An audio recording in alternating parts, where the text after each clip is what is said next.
Hi ಸ್ನೇಹಿತರೆ, ಎಲ್ರಿಗೂ ನಮಸ್ಕಾರ. ನಾನು Kasimappa Gunjalli, real coaching classes Sindhanur ವತಿಯಿಂದ ಆತ್ಮೀಯ ವಿದ್ಯಾರ್ಥಿ ಮಿತ್ರರೇ ಹಾಗೂ ಸ್ಪರ್ಧಾ ಮಿತ್ರರೇ, ಇವತ್ತಿನ ಅವಧಿಯಲ್ಲಿ ಇಂಗ್ಲೀಷ್ ವ್ಯಾಕರಣಕ್ಕೆ ಅಥವಾ ಇಂಗ್ಲೀಷ್ ಗ್ರಾಮರ್ಗೆ ಸಂಬಂಧಪಟ್ಟಂತೆ ಆಲ್ರೆಡಿ ನಾನು ಕ್ಲಾಸಸ್ಸನ್ನು ಮಾಡಿದ್ದೀನಿ. ಪ್ರೆಸೆಂಟ್ ಸಿಂಪಲ್ ಮತ್ತು ಪ್ರೆಸೆಂಟ್ ಕಂಟಿನ್ಯೂ. ಇವತ್ತಿನ ಅವಧಿಯಲ್ಲಿ ಪ್ರೆಸೆಂಟ್ ಪರ್ಫೆಕ್ಟ್ ಟೆನ್ಸ್ ಇದರದ್ದು ರೂಲ್ ಏನಿದೆ ಅಂತೇಳಿ ಫಸ್ಟ್ ನೋಡೋಣ. ರೂಲ್ ಏನಿದೆ ಅಂತ ಹೇಳಿದ್ರೆ, subject plus as are have plus v3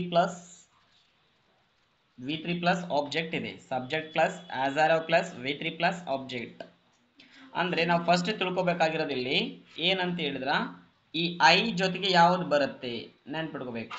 I ಜೊತೆಗೆ ಯಾವ್ದು ಬರುತ್ತೆ ಅಂತ ಹೇಳಿದ್ರೆ ಯಾವಾಗಲೂ ಆವ್ ಬರುತ್ತೆ, ರೈಟ್. ಯು ಜೊತೆಗೆ ಕೂಡ ಆವ್ ಬರುತ್ತೆ, ಯು ಜೊತೆಗೆ ಕೂಡ ಆವ್ ಬರುತ್ತೆ. ವಿ ಜೊತೆಗೆ ಕೂಡ ಯಾವ್ದು ಬರುತ್ತೆ, ವಿ. ಎಸ್, ವಿ ಜೊತೆಗೆ ಯಾವ್ದು ಬರುತ್ತೆ, ಒಂದು ನಿಮಿಷ ಬರೆದ್ಬಿಡ್ತೀನಿ ಎಲ್ಲ ಫಸ್ಟ್. ಇಲ್ಲಿ ನೋಡ್ಬೇಕು ನಾವು ಯಾವನ್ನ ಯಾವ್ಯಾವ ಯೂಸ್ ಮಾಡ್ತೀವಿ ಎಂಬುದನ್ನ. ಯಾವನ್ನ ಯಾವಾಗ ಯೂಸ್ ಮಾಡ್ತೀವಿ ಅಂತ ಹೇಳಿದ್ರೆ, ಐ ಬರುತ್ತೆ, ಆಮೇಲೆ ಯು ಬರುತ್ತೆ, ಹೌದಾ, ಆಮೇಲೆ ವಿ ಬರುತ್ತೆ, ಜೊತೆಗೆ ದೇ ಬರುತ್ತೆ. ಇವುಗಳು ಬಂದಾಗ ಐ, ಯು, ವಿ, ದೇ ಬಂದಾಗ ಹ್ಯಾವ್ ಜೊತೆಯಾಗಿ ಬರುತ್ತೆ. ಅಂದರೆ ಸಬ್ಜೆಕ್ಟ್ ಪ್ಲೇಸ್ನಲ್ಲಿ ಏನಾದರೂ ಐ ಇದ್ದರೆ, ಯು ಇದ್ದರೆ, ವಿ ಅಥವಾ ದೇ ಇದ್ದಾಗ ಯಾಸ್ ಆರ್ ಯಾವುದಲ್ಲಿ ಯಾವುದು ಬರುತ್ತೆ ಅಂತ ಹೇಳಿದ್ರೆ ಹ್ಯಾವ್ ಬರುತ್ತೆ. I have, we have, they have, right, ಈ ಥರ ಬರುತ್ತೆ. ನೆಕ್ಸ್ಟ್ ನೋಡ್ರಿ, ಇಲ್ಲಿ ಹ್ಯಾಸ್ ಯಾವಾಗ ಬರುತ್ತೆ ಅಂತ ಹೇಳಿದ್ರೆ ಥರ್ಡ್ ಪರ್ಸನ್ಸ್ ಅಂತೇಳಿ ಗೊತ್ತಿದೆ ನಿಮಗೆಲ್ಲ. ಥರ್ಡ್ ಪರ್ಸನ್ಸ್ ಯಾವ ಅಂತ ಹೇಳಿದ್ರೆ ಈಗ ಬರುತ್ತೆ ನೋಡ್ರಿ, ಈ, ಶಿ, ಇಟ್. ಯಾವುದು ಇಲ್ಲಿ ಆಸ್ ಯಾವಾಗ ಬರುತ್ತೆ ಅಂತ ಹೇಳಿದ್ರೆ ನೆನಪಿರಲಿ, ಆಸ್ ಯಾವಾಗ ಯೂಸ್ ಮಾಡ್ಬೇಕು ನಾವು ಅಂತ ಹೇಳಿದ್ರೆ ಆಸ್ ಅನ್ನ ಈ, ಶಿ, ಇಟ್ ಇವುಗಳ ಜೊತೆಯಲ್ಲಿ, ಇವುಗಳು, ಇಟ್, ಇವುಗಳು ಏನಾದರೆ ಸಬ್ಜೆಕ್ಟ್ ಪ್ಲೇಸ್ನಲ್ಲಿದ್ದಾಗ ಆಸ್ ಆರ್ ಯಾವುದಲ್ಲಿ ಯಾವ್ದು ಬರುತ್ತೆ ಅಂತ ಹೇಳಿದ್ರೆ ಆಸ್ ಜೊತೆಗೆ ಬರುತ್ತೆ. ನೋಡೋಣ example. I have finished my homework, right. She has visited the Taj Mahal twice. ಆಕೆ ಏನು ಮಾಡಿದ್ಲು, 2 ಸಾರಿ ತಾಜ್ ಮಹಲ್ಗೆ ಭೇಟಿ ಆದ್ಲು ಅವಳು. They have lived in this city for the 5 years. 5 ವರ್ಷಗಳ ಹಿಂದೆ ಅವರು ಈ ಒಂದು ನಗರದಲ್ಲಿ ವಾಸ ಮಾಡುತ್ತಿದ್ದಾರೆ. ನೆಕ್ಸ್ಟ್ ಮುಂದಿನ ಪ್ರಶ್ನೆ ನೋಡೋಣ, ಏನೇನಿದೆ ಎಕ್ಸಾಂಪಲ್ಸ್ ಅಂತ ಹೇಳಿ. ಎಸ್, ಗಮನಿಸ್ತಾ ಇದ್ದೀರಾ ನೋಡಿ. We have eaten lunch already. ನಾವು ಆಗಲೇ ಮಧ್ಯಾಹ್ನದ ಉಪಹಾರವನ್ನು ಸೇವಿಸಿದೆವು. ಈ has written 3 books so far. ಅವನು 3 ಪುಸ್ತಕಗಳನ್ನು ಬರೆದಿದ್ದಾನೆ.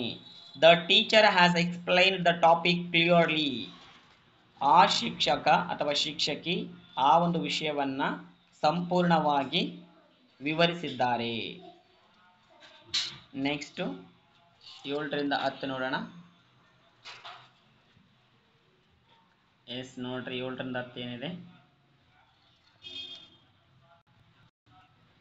I have never seen rainbow before. ನಾನು ಮೊದಲು ಕಾಮನ ಬಿಲ್ಲನ್ನು ನೋಡಿದ್ದಿಲ್ಲ. My parents have my parents have travelled to many countries. ನನ್ನ ಪೋಷಕರು ಅಥವಾ ಪಾಲಕರು ಬಹಳಷ್ಟು ದೇಶಗಳನ್ನು ಸುತ್ತಿದ್ದಾರೆ ಅಥವಾ ಪ್ರವಾಸವನ್ನು ಕೈಗೊಂಡಿದ್ದಾರೆ ಅಂತಂತೆ. You have grown so tall since I last saw you. ನಾನು ಮೊದಲು ನೋಡಿದಕ್ಕಿಂತ ಮುಂಚೆ ಇವಾಗ ನೀನು ಬಹಳಷ್ಟು ಎತ್ತರವಾಗಿ ಬೆಳೆದಿದ್ದೀಯಾ. It has rained a lot this week. ಈ ವಾರದಲ್ಲಿ ಬಹಳಷ್ಟು ಮಳೆಯಾಗುತ್ತಿದೆ. ಆತ್ಮೀಯರೇ, ರೂಲ್ಸ್ ಮಾತ್ರ ನೆನ್ಪಿಟ್ಕೋಬೇಕು. ಇಲ್ಲೇನಂತ ಹೇಳಿದ್ರೆ subject plus has or have plus ವಿ3 ಪ್ಲಸ್ ಆಬ್ಜೆಕ್ಟ್. ಇದು ಪ್ರೆಸೆಂಟ್ ಪರ್ಫೆಕ್ಟ್ ಟೆನ್ಸ್ಗೆ ಇರ್ತಕ್ಕಂಥ ರೂಲು. ಸಬ್ಜೆಕ್ಟ್ ಪ್ಲೇಸ್ನಲ್ಲಿ ಐ ಬರ್ಬೋದು, ಇಲ್ಲ ಯು ಬರ್ಬೋದು, ವಿ ಬರ್ಬೋದು, ಇ ಬರ್ಬೋದು, ಶಿ, ಇಟ್, ದೇ, ನೇಮ್ಸ್ ಬರ್ಬೋದು. ಆಸ್ ಆರ್ ಯಾವ ಆಲ್ರೆಡಿ ಹೇಳ್ಬಿಟ್ಟಿನಿ ಯಾವಾಗ ಯೂಸ್ ಮಾಡ್ಬೇಕಂತೇಳಿ. V3 ನಿಮಗೆ verb third form of verb ಏನಿದೆಯಲ್ಲ ಗೊತ್ತಿರುತ್ತವೆ, ಅವುಗಳನ್ನ ಕಲೆಕ್ಟ್ ಮಾಡೋಕೆ ಹೋಗಬೇಕು. ಆ ಒಂದು ವರ್ಬ್ನ ಮೇಲೆ ಆಬ್ಜೆಕ್ಟು ಡಿಪೆಂಡ್ ಆಗಿರುತ್ತೆ ನೀವೇನು ಯೂಸ್ ಮಾಡ್ಬೇಕಂತೇಳಿ. ಇಷ್ಟು ಹೇಳಿ ನನ್ನ ತರಗತಿಯನ್ನು ಮುಗಿಸ್ತಿದ್ದೀನಿ. ಎಲ್ರಿಗೂ ನಮಸ್ಕಾರ.